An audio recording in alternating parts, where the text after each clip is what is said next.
Tapos na yung pagsamba. So, buhay na tayo guys. So, good morning! Yan. So, have a great day. So, ngayon, magsasamba tayo. So, since malapit lang naman, yan, nilakad lang natin para makapag-exercise. Yan. So, lapit lang yung dito, sambahan ng INC dito sa Mahabang Parang, Puno Rizal. So ito na rin yung exercise ko, gawa ng yung work natin is nakaupo lang, so kailangan natin na maglakad-lakad. So ito na yung time para makapag lakad-lakad. So ang ganda dito kasi subdivision siya.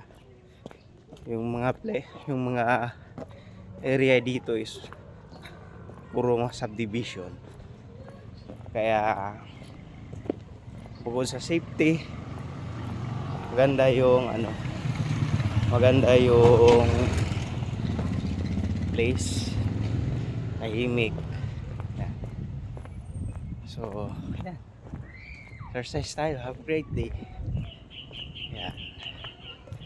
So, sakto nakapag tayo yung natin, yung paghinga natin.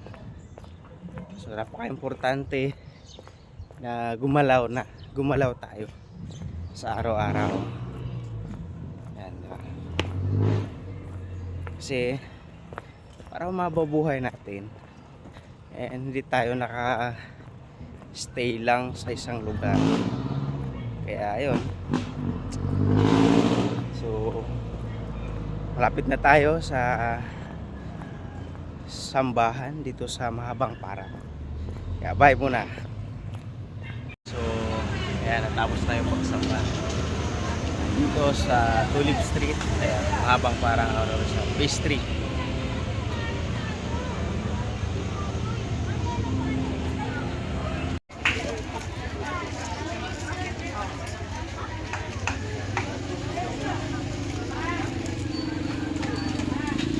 Tapos na yung pagsamba. So, buhay na tayo guys. So, ito po yun sa INC, sa Mahabang Parang, phase 3 lang dito sa Tulip Street. So, napakadali lang hanapin.